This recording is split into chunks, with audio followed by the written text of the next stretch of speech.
There is a moment most people have experienced but few can explain. Something happens that demands an immediate response. A near accident on the road. A sudden confrontation. An emergency. A moment where everything in the situation is screaming act now. And instead, nothing. The mind goes blank. The body stiffens. Time seems to slow or blur. And the person who a moment ago was a functional, capable adult is temporarily somewhere else entirely, unable to do the obvious thing that the situation requires. If you have experienced this, you have likely blamed yourself for it afterward. You told yourself you should have reacted faster, thought more clearly, done something.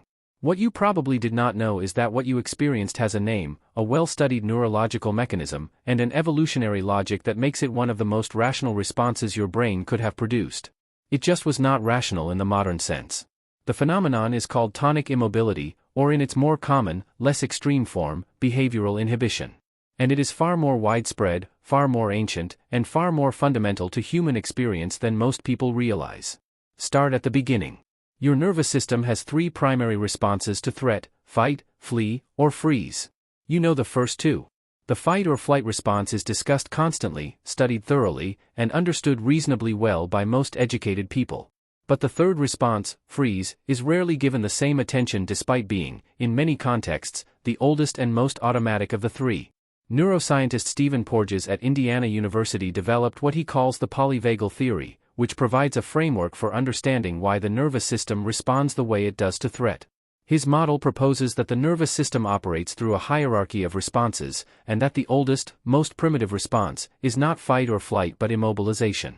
It precedes the mammalian nervous system entirely. It is the response of a lizard caught by a predator, going limp to simulate death. It is the response of a small animal that has been cornered with no escape route available. It is the most ancient survival mechanism in the vertebrate toolkit, and it is still fully operational inside you. When a threat is perceived as overwhelming, as something that cannot be fought or fled from, the most primitive parts of the nervous system take over. The dorsal vagal complex, an ancient branch of the vagus nerve, triggers a dramatic reduction in heart rate, muscle tone, and metabolic activity. Movement becomes difficult or impossible. Cognitive function narrows dramatically. The world may take on a strange dissociated quality. Time distorts. The person experiencing it often reports feeling as though they are watching the scene from a distance, outside their own body. This response did not evolve to help you think clearly in a crisis. It evolved because, for a small prey animal, going still and limp in the jaws of a predator was sometimes the difference between life and death. Predators frequently lose interest in non-moving prey. The limp body triggers a response in many predators that reduces the likelihood of a fatal bite. And if the predator does carry the prey away and then releases it, the animal can suddenly spring back to full function and escape. The death-feigning response is not failure. It is strategy. The problem is that human brains run the same ancient program in contexts where it provides no survival advantage and often actively prevents the most adaptive response. A person who freezes when they are assaulted is not being cowardly. Their brainstem is executing a program that was written hundreds of millions of years ago for a prey animal encountering a predator too large to fight or flee. The program runs automatically. It does not check whether the current situation is actually the one it was designed for. Research by psychologist Boaz Levy and colleagues has documented the freeze response in human survivors of trauma, including sexual assault, accidents, and violence, and found that the overwhelming majority of survivors who report freezing describe feeling unable to move or speak, not unwilling. The distinction is important. This was not a choice. It was a neurological event. The brainstem overrode the voluntary motor system. The person did not decide to freeze. They were frozen. This understanding has profound implications for how we think about and respond to trauma. The freeze response is not an indicator of weakness, lack of courage, or moral failure. It is the output of the most ancient part of the vertebrate nervous system, executing its programming in response to a perceived overwhelming threat. A gazelle that freezes in the grip of a lion is not being timid. It is doing exactly what its nervous system was designed to do. But the freeze response does not only occur in extreme situations. A milder version of behavioral inhibition appears in a far wider range of contexts: the student who goes blank during an exam despite having studied thoroughly, the person who cannot think of anything to say during a confrontation they anticipated and prepared for, the athlete who performs significantly below their capability in the most important moments, the speaker who knows their material perfectly but finds their mind emptying the moment the eyes of an audience turn to them. In all of these cases, the core mechanism is similar. The nervous system perceives a threat, the threat of failure, of judgment, of exposure, of social rejection. The prefrontal cortex, which is responsible for the kind of flexible, contextually appropriate thinking that the situation requires, begins to be overridden by subcortical threat circuits. The cognitive resource that was available during practice or preparation becomes less accessible precisely when it is needed most. Neuroscientist Sian Beilock at Fordham University, who has spent years studying performance under pressure, calls this phenomenon choking. Her research shows that choking under pressure is not random or unpredictable. It follows patterns.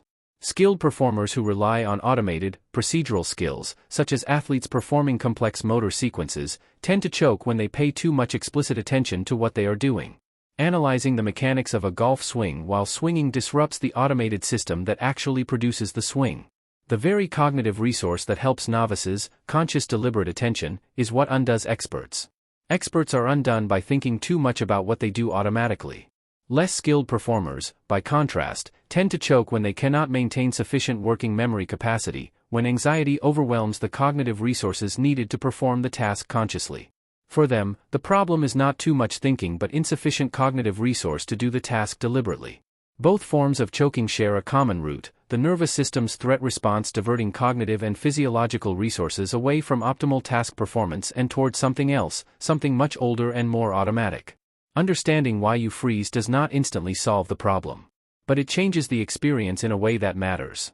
The person who understands that their blank mind during a crisis was not a character flaw but a neurological event, the person who knows that their inability to speak during the confrontation was the ancient pre-animal program running in the wrong context, that person can approach the aftermath with something closer to accuracy. They were not weak. They were not cowardly. Their brainstem was doing exactly what it was built to do. It just was not built for this. And there is practical utility in this understanding.